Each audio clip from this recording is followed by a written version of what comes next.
말씀 보겠습니다. 마태복음 25장 24절부터 30절까지 있는 말씀입니다. 이쪽 더우면 끄세요. 한 달란트 받았던 자는 와서 이르되 주인이여 당신은 굳은 사람이라 심지 않은 데서 거두고 해치지 않은 데서 모으는 줄을 내가 알았으므로 두려워하여 나가서 당신의 달란트를 땅에 감추어 두었었나이다. 보소서 당신의 것을 가지셨나이다.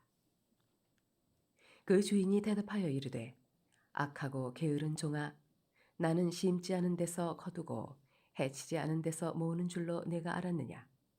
그러면 내가 마땅히 내 돈을 취하리는 자들에게나 맡겼다가 내가 돌아와서 내 원금과 이자를 받게 하였을 것이니라 하고 그에게서 그 한 달란트를 빼앗아 10달란트 가진 자에게 주라. 무릇 있는 자는 받아 풍족하게 되고 없는 자는 그 있는 것까지 빼앗기리라. 이 무익한 종을 바깥 어두운 데로 내쫓으라. 거기서 슬피 울며 이를 갈리라 하니라. 아멘. 일주일 만에 뵙는데 일주일도 더 됐죠. 금요철야 이후로 뵙는 거니까 굉장히 오랜만에 뵙는 느낌인데 다들 잘 지내신 것 같아서 참 감사합니다. 제가 이번에 아시아 선교 대회를 다녀오면서 참 많은 분들의 이야기를 들을 수 있었습니다. 인도 현지 선교사님들의 이야기만이 아니라 다양한 나라의 선교사님들을 만날 수 있었는데 특히 제가 말씀을 전한 다음에 그 다음부터 너무나 많은 선교사님들이 각자의 고민을 갖고 저를 찾아오기 시작했습니다. 200여 명의 침례교 선교사님들께 제가 우리 교회와 성도들에게 가르쳤던 메시지를 전했을 때 모두가 공감하고 도전받는 모습을 보면서 저와 우리 교회가 참 바른 길을 걸어왔던 것 같구나 이런 것을 깨달은 것 같아서 참 감사했습니다. 우리 이금주 선교사님도 주위 선교사님들한테 정말 좋은 교회 다니고 있다고 인사를 많이 받아서 어깨도 으쓱해졌다고 말씀해 주시고 우리 주한교회가 인천에서 가장 유명하고 자랑스러운 교회가 될 거라고 이야기해 주시면서 적어도 동서남 지역 아시아 지역에서 선교하시는 침례교 선교사님들한테 우리 교회와 저의 이름을 이야기하면 알 수 있을 정도로 우리가 이번 기회가 되었기 때문에 우리 성도님들 자부심을 갖기 바랍니다. 이번에 인도로 가기 전에 저에게는 여러 가지 기도 제목이 있었는데 그 중에 하나가 선교지에서 심은 것들이 우리 교회에서 열매 맺기를 간구했는데 한국에서 강사로 오시는 목사님들이 강의 중에도 저에 대한 이야기나 제가 전한 메시지를 꼭 언급하시면서 참 신기하다. 어떻게 나를 주목하시지? 어떻게 나의 메시지가 들렸을까? 신기하기도 했는데 더 감사한 것은 대구에 있는 샘 깊은 교회라고 손상원 목사님께서 사역하시는 그 교회에서 저희 교회를 위해 관심과 사랑을 갖고 기도해 주시겠다 말씀해 주신 것입니다. 선 목사님과는 시간이 없는 게 아쉬울 정도로 참 오랜 시간을 좀 뜻깊게 교제를 했는데 못다한 이야기는 내년 1월 7일부터 4일 동안 저녁 부흥회를 통해서 저와 우리 교회의 고민들을 뜨겁게 기도하고 말씀으로 훈련받기를 했으니까 우리 성도님들 지금부터 사모하면서 1월 7일부터 11일까지에 있는 부흥 집회를 준비하시기 바랍니다. 또 베트남, 필리핀, 캄보디아 등의 동남아시아 지역의 선교사님들과 깊은 이야기를 나눴는데 내년 4월 달에 인도네시아 지부의 초대를 받아서 제가 말씀을 다시 한번 나누기로 했습니다. 내년도 우리 선교부가 할 일이 굉장히 많아졌어요. 우리 선교부 코디분들은 지금부터 더 많은 기도로서 준비하시기 바랍니다. 아멘 하셨어요? 그리고 이번에 다녀오면서 하나 중요한 것을 깨닫게 되어서 이 말씀을 우리 추수감사주일에 우리 성도님들과 좀 나눠보려고 합니다. 저는 지금까지 달란트 비유 이 설교를 하면서 주인공은 항상 5달란트 받은 사람이 주인공이라고 생각했습니다. 더 많은 것을 받아서 더 많은 것을 남기는 칭찬받는 종이 되자 혹은 주인이 재능대로 주셨는데 한 달란트 받은 자처럼 불평하지 말자. 그런 정도로 제가 이 말씀을 생각했습니다. 물론 그 의미가 틀린 것은 아니지만 재능대로 주셨다라고 하는 이 의미가 우리가 생각하는 것처럼 능력대로 주신 것이 아닐 수도 있겠다, 그런 생각을 해본 겁니다. 그래서 오늘은 특별하게 한 달란트 받은 종을 주목해 보려고 합니다. 인도라고 하는 나라 14억의 인구를 갖고 있고 세계에서 두 번째로 인구가 많은 나라입니다. 제가 보고 또 현지 선교사님들이 보고 경험한 인도는 미안하지만 소망이 없는 나라입니다. 수많은 우상들, 그들의 민족성, 부패한 정치, 어디를 봐도 하나님의 긍휼이 보이지 않는 나라가 인도입니다. 하다못해 자연 만물을 보더라도 생기가 보이지 않습니다. 길거리의 가로수들은 먼지가 수북히 쌓여 있어서 더욱더 메말라 보이고, 길거리에 소들이 돌아다니는데 앙상한 모습으로 돌아다닙니다. 소들이 쓰레기 안에 있는 음식물을 주워 먹는데 소의 주인은 그런 소의 젖을 짜서 먹으며 생활합니다. 길거리는 여장을 한 남자, 어린아이들, 또 젖먹이를 데리고 있는 엄마가 길거리에서 구걸을 하고, 자동차들은 차선이 없는 도로를 마구잡이로 운전하고, 역주행하는 차들은 당당하게 운전합니다. 공기의 질은 너무나 안 좋아서 인도에서 30년 산 사람들은 수명이 7년 줄어든다고 합니다. 매년 이맘때가 되면 농번기가 끝나는데 불을 지르고 나면 그 연기가 히말라야 산맥을 넘지 못하니까 그 연기들이 남쪽으로 내려오는 겁니다. 게다가 겨울이 되면 이제 사람들이 난방을 피우는데 불을 뭐 가지고 피우냐면 폐타이어 가지고 불을 피우는 겁니다. 그렇기 때문에 그런 연기와 매연들이 있어서 공기의 질이 굉장히 안 좋은 거예요.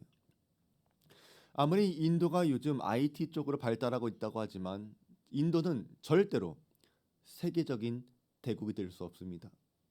그만큼 비참하고 부패하고 더럽고 영적으로 어둡고 혼란스러운 것이 인도입니다. 선교사님들도 인도는 한 번은 오지만 두 번은 오지 않아도 되는 나라다, 그렇게 말씀도 하십니다. 우리 성도들이 이런 말을 하면, 목사님, 하나님이라면 하실 수 있지 않습니까? 라고 하는 생각이 들 수도 있어요. 하나님은 하실 수 있습니다. 하지만 하나님의 긍휼이 인도라고 하는 나라에는 나타나기는 힘들 거라고 제가 말씀을 드리고 싶은 거예요. 그것은 하나님의 손이 짧은 것이 아니라 그들이 거부하기 때문입니다. 하나님은 가난한 자에게 아름다운 소식을 전해주시고, 마음 상한 자를 고쳐주시고, 포로된 자에게 자유를 주시고, 갇힌 자에게 노임을 선포하시는 선하신 하나님이시지만 인도 사람들이 그것을 거부합니다. 아니, 천국과 지옥이라는 말만 꺼내도 감옥에 가는 나라가 인도입니다. 그들은 그렇게 하나님의 긍휼하심과 도우심을 거절하는 나라입니다. 그러면 인도 선교는 하지 말아야 합니까? 아닙니다. 인도라고 하는 나라는 희망이 없지만 하나님은 인도의 사람들을 사랑하십니다. 그러기에 지금도 구원받는 인도인들이 있는 것이고, 선교사님들은 한 영혼이라도 구원하기 위해서 인도의 더 깊은 곳까지 들어가십니다. 복음이 여전히 그곳에 있는 한 하나님은 그 인도 사람들을 사랑하고 계시는 것이고, 구원받는 사람이 나타난다고 하는 것은 그 어떤 종교와 그 어떤 신들보다 하나님께서 살아계시고 강한 분이라고 하는 것을 보여주는 것입니다. 하지만 불행하게도 인도의 선교의 한계는 명확합니다. 주 예수를 믿으라, 그리하면 너와 내 집이 구원을 얻으리라. 복음 때문에 개인이 변하고 그의 가정이 변화될 수 있을지 몰라도 폭발적인 그 복음의 능력은 인도를 바꿀 수는 없을 겁니다. 분명히 지금 선교사님들의 사역을 보면 느리지만 조금씩 나아가고 있습니다. 어쩌면 오랜 시간이 지나면 인도가 예수 믿는 사람들이 나타날 수가 있고 나라와 민족을 바꿀 수도 있습니다. 하지만 그때가 언제입니까? 현대 선교학의 아버지 또 침례교회 목회자인 윌리엄 캐리도 인도에서 선교했는데 그 결과가 현재의 모습이에요. 2000년 전에 사도 도마가 인도 선교를 시작했는데 2000년이 지난 오늘까지 인도가 그대로라면 앞으로 얼마나 몇천 년이 걸려야 인도가 변화되겠습니까? 그 전에 주님 오실지 모르는 거예요. 그래서 인도라고 나라가 안타까운 거예요. 왜? 절대로 변할 수 없는 나라인 것이 보여지니까. 제가 그것을 본 거예요. 그래서 제가 이런 생각이 제 개인적인 생각일 수 있어서 되게 조심스럽게 인도 선교사님들과 이 이야기를 나눴어요. 근데 깜짝 놀라시면서 잘 봤다는 거예요.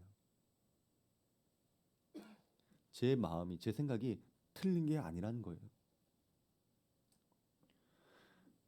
그렇게 하고 우리 선교사님들을 보니까 다시 보게 되는 거예요. 사랑하는 성도님들 잘 들으세요. 우린 지금까지 달란트 비유를 들을 때 각각 그 재능대로, 그 실력대로, 그 능력대로 달란트를 받는 것으로 생각했습니다.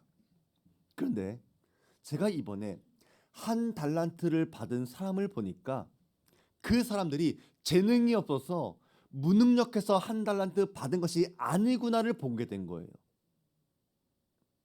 제가 만난 인도 선교사님들은요, 실력 면에서 탁월해요. 언어적인 것을 보더라도 영어는 기본이에요. 힌두어까지 잘해요. 제가 만난 어떤 선교사님은 우리나라의 힌두어 교재를 쓰신 분이었어요. 우리나라에서 힌두어를 배우려고 하는 분들은 그 선교사님의 책을 교재로 써요. 또 이번에 같이 간 찬양팀 중에 한 청년이 바라나시라고 하는 곳에 사역을 하러 가는데 거기는 겐지스 강이 흐르는 곳이에요. 잘 아시죠? 겐지스 강. 인도의 성지잖아요. 근데 인도인한테는 성지일지 몰라도 영적으로 가장 더러운 것이 겐지스 강이에요. 찬양팀이 그곳에 찬양 사역하러 갔다가 돌아와서 쓰러진 거예요. 영적인 데미지를 입은 거예요. 그런데 우리 김바울 선교사님이 사역하는 곳이 바로 바라나시예요. 인도에만 9유닛이 있어요. 선교사님 9가정이 생명 걸고 사역하시고 네팔, 방글라데시, 파키스탄 그런 선교사님도 계세요. 그런데 그러한 험한 곳에 웃으면서 들어가시는 거예요. 그런데 그분들이 남길 수 있는 열매가 작다고 해서 그들이 받을 수 있는 것들이 작다고 해서 그들이 재능이 없어 한 달란트를 받은 거예요? 그게 아니었다는 거예요. 그래서 말씀을 다시 생각하게 되는 거예요. 그분들에 비하면 우리는요 5달란트를 받은 사람들이에요. 우리가 말이 안 통합니까? 우리나라가 인도처럼 후진국이에요? 집이 없어요? 먹을 게 없어요? 우리는 생존을 걱정하는 그런 사람들이 아니에요. 우리는 참 많은 것을 갖고 시작한 5달란트 받은 사람이에요. 그래서 하나님이 우리에게 주신 것은 은혜라고 하는 말밖에 설명할 수가 없어요. 나보다 더 뛰어난 분들이 나보다 더 적게 받고 누구보다 부족한 내가 5달란트 받을 수 있다고 하는 것, 이것은요 은혜예요. 설명할 수 없는 거예요. 사랑하는 성도 여러분, 하나님이 여러분에게 주신 모든 것들이 당연한 게 아니라 하나님의 은혜라고 하는 사실을 믿습니까? 그렇다면 여러분 은혜 받은 자처럼 살아가고 계십니까? 우리는 인도나 네팔이나 방글라데시 그런 곳에 살고 있는 분들보다 훨씬 더 많은 것을 갖고 있고 훨씬 더 유리하게 전도할 수 있는 사람들인데 과연 우리는 5달란트 받은 자로서 얼마를 남기며 살아가고 있는가? 선교 현장에서 만나는 선교사님들은요, 우리랑 달라요. 그분들은요, 만나는 사람들도 적어요. 또 아주 조용하게 은밀하게 사람들을 만나야 돼요. 그분들은 1달란트로 시작을 해야 되는 거예요. 근데 불평하지 않아요. 우리한테 중요한 거는요, 내가 무엇을 받았는가, 그게 중요한 게 아니라는 거예요. 이것이 달란트 비유를 생각할 때 꼭 기억해야 할 거예요. 오늘 말씀에서 주인이 책망한 이야기를 들어보세요. 그러면 내가 마땅히 내 돈을 취하는 자들에게나 맡겼다가 내가 돌아와서 내 원금과 이자를 받게 하였을 것이니라 하고, 주인은 한 달란트 받은 종이 아무것도 남기지 못한 핑계, 이유 그런 것을 다 들으셨어요? 그리고 그래, 너의 말이 맞다고 치자. 너가 말하는 변명들, 너가 말하는 핑계가 맞다고 치자. 하지만 그랬더라도 너는 내가 왔을 때 원금과 이자는 줘야 됐다. 이렇게 책망하는 거예요. 제가 말씀을 보면서 원금과 이자, 이 말이 마음에 눈에 들어오니까 한 대 맞은 것처럼 충격을 받은 거예요. 나는 하나님께 원금과 이자를 줄 수 있는 종이었는가? 여러분도 생각해 보세요. 여러분, 원금과 이자를 돌릴 수 있는 종이었습니까? 우리는 지금까지 왜 나에게 이것밖에 주지 않았어요? 하나님 나한테 다섯 달란트 주면 나도 잘할 수 있는데 왜 나는 1달란트만 주었어요? 하나님 보시기에 내가 재능이 없어 보였어요? 하나님 보시기에 내가 능력이 없어 보였어요? 그래서 나에게 1달란트만 주신 거예요? 이런 것 때문에 우리는 불평하고 비교하고 살아왔는데, 하나님이 보실 때 정말로 충성스러운 종들은요, 내가 얼마를 받았는가 그걸 보는 게 아니라 주인이 돌아올 때 원금과 이자를 드릴 수 있는 종이 되도록 살아갔다는 거예요. 그래서 성경이 말하는 바를 잘 들어보라는 거예요. 만약에 5달란트 받은 종이 땅속에 묻어두고 그대로 드렸다면, 1달란트 받은 사람이 1달란트를 더 남겨서 주인에게 드렸다면 주인이 어떻게 이야기했을까요? 아마도 우리가 알고 있는 이야기의 반대가 되겠죠. 그렇기 때문에 사랑하는 성도 여러분, 여러분은 내가 얼마를 받았는가 그것을 비교하며 살아가는 사람들이 되어서는 안 됩니다. 여러분이 그렇게 살아가면요, 감사할 게 없어요. 비교는 절대로 감사를 불러올 수 없습니다. 비교하지 마세요. 하나님이 나에게 주신 모든 것이 은혜라고 하는 사실을 알지 못하게 만듭니다. 비교가 그런 거예요. 여러분이 처음 시작할 때 하나님이 공평해 보이지 않을 수 있어요. 누구는 더 많이 갖고 시작하고 누구는 아주 적게 갖고 시작하고 처음에 불공평해 보이지 않아요. 아마 그 과정도 지금 여러분의 삶도 불공평해 보일지 몰라요. 나는 저 사람보다 더 열심히 일하는데 왜 나는 받는 돈 적지? 나는 누구보다 성실한데, 누구보다 정직한데 왜 나는 이렇게 가난하지? 여러분, 하나님의 공평하심은 그렇게 보면 알 수가 없는 거예요. 그런데 하나님이 공평하다고 하는 것은 나중에 알게 되는 거예요. 주인이 다시 오실 때 내가 맡긴 원금과 이자는 어디 있느냐 물어보시면 그때 하나님의 공평하심이 나타나는 거예요. 그래서 5달란트 받은 사람이 그런 사람들 보면서 와, 저 사람 많이 받았네, 저 사람 능력 있네, 좋겠네, 그게 아니라 5달란트 받은 사람이 과연 얼마큼 남길까, 그것을 봐야 되는 거예요. 1달란트 받은 사람한테 저 사람 불쌍해, 초라해, 가난해, 별 볼 일 없어, 그렇게 보는 것이 아니라 1달란트 받고도 이렇게 남긴 사람이었다면 야, 저 사람 대단하다, 저 사람 멋지다, 저 사람 가치 있다, 그렇게 말해야 된다는 거예요. 1달란트 오늘날 돈으로 따지면요 6억이에요. 우리 생각보다 작은 돈은 아니죠. 작은 단위 아니에요. 그럼 5달란트 받은 사람이 얼마 받은 거예요? 30억 받은 거예요.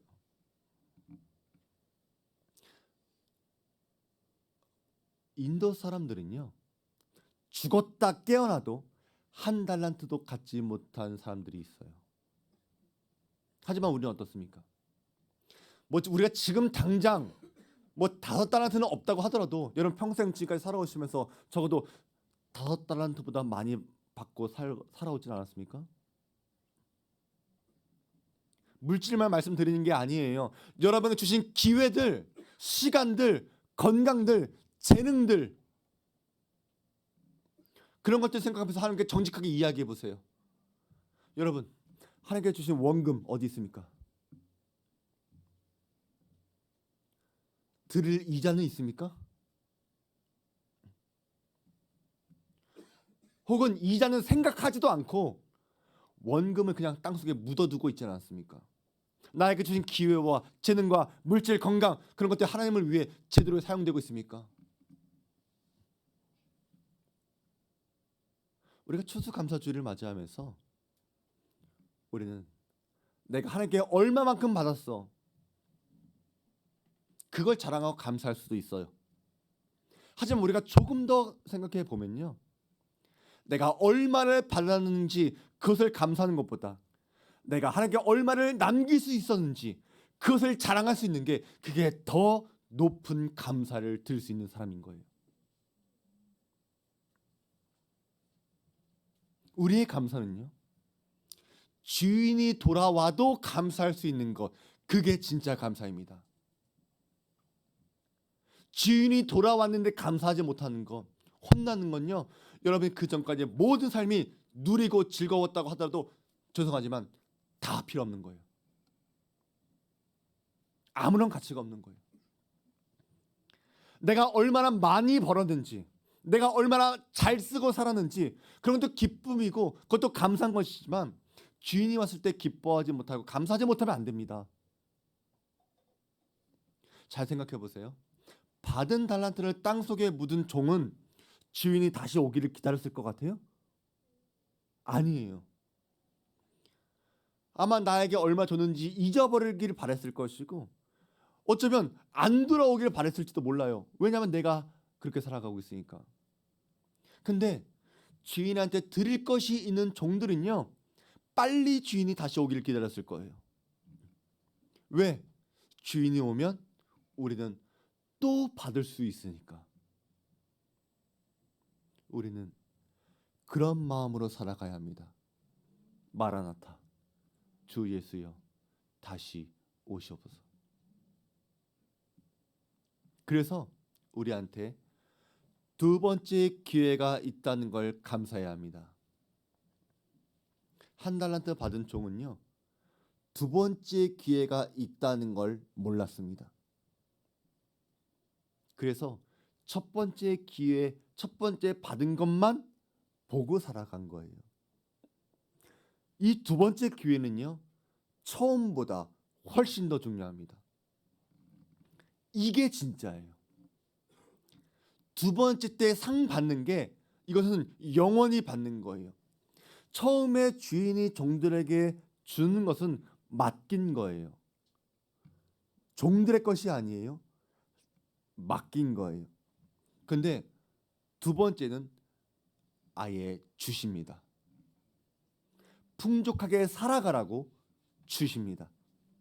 그래서 우리가 처음에 무엇을 받았느냐보다 나중에 무엇을 받는가가 더 중요한 거예요. 우리는 이 땅에서의 삶이 끝이 아니라고 믿는 사람들이에요. 우리는 천국을 소망하는 사람들입니다. 우리는 이 땅에서 잘 사는 것도 중요하지만 영원한 천국에서 잘 사는 것이 더 중요한 가치가 있다고 믿는 사람들입니다. 그러면 우리는 이 땅에서 얼마를 받았는가 이것보다 천국에서 무엇을 받을 수 있는지를 생각하고 살아가야 합니다. 그리고 오늘이 여러분에게 주시는 두 번째 기회입니다. 주인이 지금 왔어요? 여러분의 삶에 주인이 오셨어요? 아직은 오시지 않았어요. 아직 주님이 우리에게 찾아가지 않으셨어요. 우리의 육신이 살아있는 한, 주님이 다시 이 땅에 오시지 않는 한 아직 우리는 주님을 기다리는 종들로 살아가요. 다시 말하면 우리는 주님께 드릴 기회가 아직 있다는 거예요. 그래서 잘 생각해 보세요. 주님께서 여러분에게 주신 달란트가 무엇이었는지, 내가 주님께 받은 것들 내가 지금 잘 사용하고 있는지, 아니면 나는 주님께서 나에게 맡겨주신 건데 나의 것인 줄 알고 내 마음대로 먹고 마시고 즐기고 여행 다니고 그렇게 사용하다가 주님 오실 때 저에게 주신 거 아니었어요? 라고 착각하면서 아무것도 드릴 것이 없는 종처럼 살아가고 있지는 않습니까? 혹은 남들과 비교하면서 왜 내 것은 이거밖에 되지 않아? 하나님을 원망하고 불평하는 삶을 살아가고 있지 않습니까? 아니면 내가 받아도 무슨 소용이 있겠어? 이것 가지고 뭘 할 수 있겠어? 차라리 안 받은 셈 치자, 모르는 척하자, 땅속에 묻어만 두고 있지는 않습니까? 저는 오늘 이 시간이 은혜로운 시간이 되길 원합니다. 여러분, 지금까지는 땅속에 묻었더라도 지금이라도 캐세요. 지금이라도 꺼내세요. 지금부터 사용하세요. 그래서 주인이 우리에게 찾아오실 때 주님께서 우리에게 맡겨주신 그 달란트 그리고 이자까지도 풍성하게 드릴 수 있는 우리 복된 성도들 되시기를 주의 이름으로 축원드립니다. 우리 말씀 기억하면서 우리 다 같이 찬양하겠습니다.